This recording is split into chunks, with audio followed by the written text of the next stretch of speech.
Welcome to the Restricted Handling Podcast. This is what's been going on in Russia in the past 24 hours. All right, today's story is diplomacy on the surface, pressure underneath, and Moscow doing that classic thing where it smiles for the camera while quietly sharpening the knives. On Sunday, President Trump hosted President Zelensky at Mar-a-Lago to hammer out the latest version of this revised 20-point peace plan. Trump came out afterward saying a deal is maybe very close, but he also tried not to oversell it. Basically, it could still collapse, and in a few weeks we'll know if it's real or just another draft that dies on contact with the Kremlin.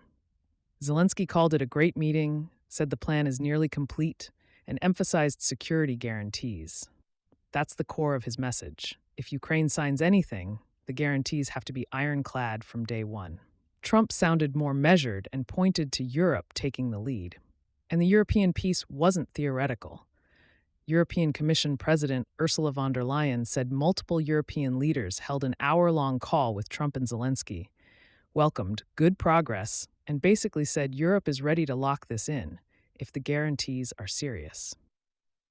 Now here's a detail that matters for how this is being sold inside the U.S. Trump said he spoke with Putin for more than 2 hours before he even greeted Zelensky. Trump told reporters Putin wants to see it happen and said, "I believe him." That's a very specific posture. Trump is personally attaching credibility to Putin's stated interest in a deal. But at the exact same time, Putin's people were throwing cold water on several Western ideas. The clearest example?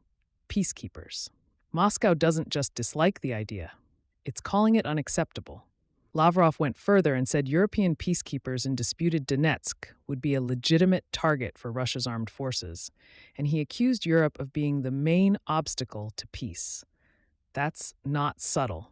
That's Russia telling Europe, if you put boots on the ground, we'll treat it like combat. And notice what was not resolved in the public messaging: territory. The Donbass question is still the heavyweight problem. Zelensky has talked about mechanisms like a demilitarized zone concept, Ukraine pulling back if Russia pulls back. But Russia keeps pushing the same line. Ukraine must withdraw from the parts of Donbass it still controls. That's the gap. One side wants a buffered mechanism, the other side wants a surrender map. The other unresolved monster is the Zaporizhzhia nuclear power plant. Trump suggested Putin is interested in working with Ukraine to get it open. Like that's a normal sentence in a war where Russia occupies the plant.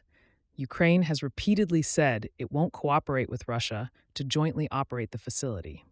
So you've got this weird public framing. Trump talking like there's a path to collaboration, Ukraine saying collaboration is not on the table. And then you get the technical reality that cuts through the politics. The IAEA said it brokered a local multi-day ceasefire so repair crews can restore power transmission between the ZNPP switchyards and the Zaporizhzhia thermal power plant. That's not a big peace deal ceasefire.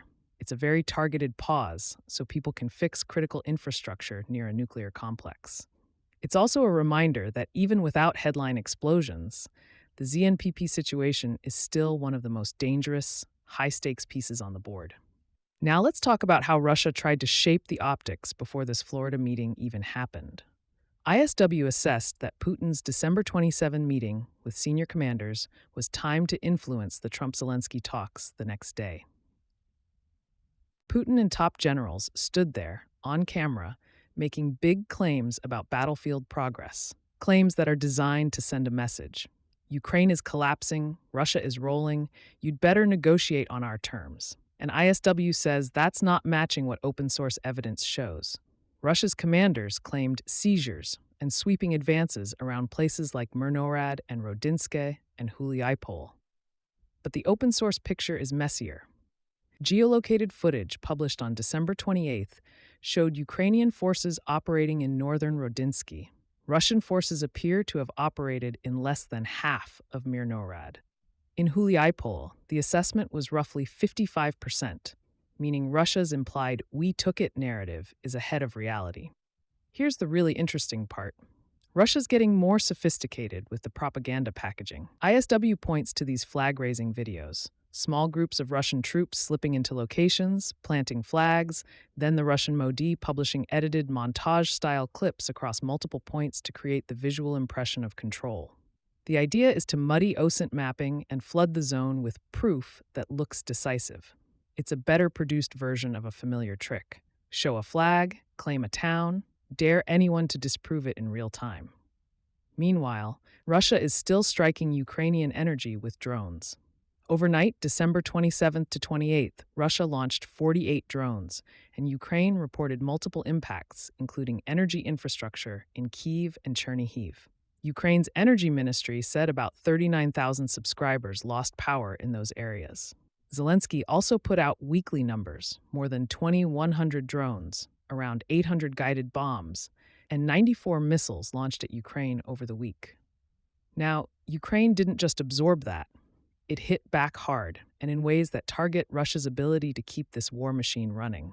Ukraine's general staff reported striking the Syzran oil refinery in Samara Oblast, with geolocated footage showing a fire. That refinery processes millions of tons annually. Ukraine also reported damage tied to a strike affecting infrastructure at the Volgograd oil refinery. This is the pattern. Keep hitting the fuel and processing chain, so Russia has to choose between feeding the economy or feeding the front. On the military side, Ukraine reported striking a Shahed drone depot in occupied Makivka. And then there's a set of claims from Ukraine's Unmanned Systems Forces commander, Major Robert Magyar Bravdy. He said Ukrainian strikes on a GRU 14th Spetsnaz Brigade base in occupied Berdyanska killed 51 Russian service members and injured 74. Ukraine also reported strikes in Crimea near Chornomorsk against a site used for naval drones. Bravdy described hits on a Valdai radar station and a base used to store and launch unmanned naval drones. So while Moscow is trying to sell, we're winning everywhere, Ukraine is actively hitting refineries, drone infrastructure, and specialized units that Russia relies on. Now, a quick NATO angle that matters for how this is playing in Europe. Estonia's foreign intelligence chief, Kaupo Rosen, said there's no indication Putin is planning to attack the Baltic states or NATO right now. He said Russia respects NATO and is trying to avoid open conflict, and that NATO responses have pushed Russia to act more cautiously, with fewer incidents recently. But he also made a key point: don't sanitize what's happening with the word hybrid. If it's sabotage, call it sabotage. If it's a cyber attack, call it a cyber attack.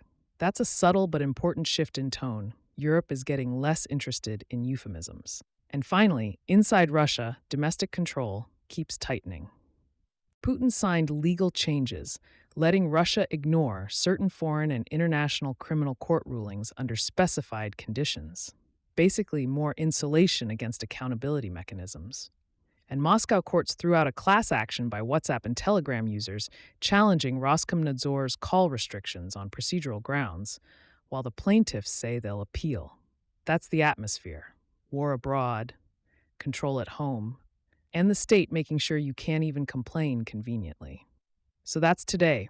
Trump says the deal might be very close. Zelensky says the plan is nearly done.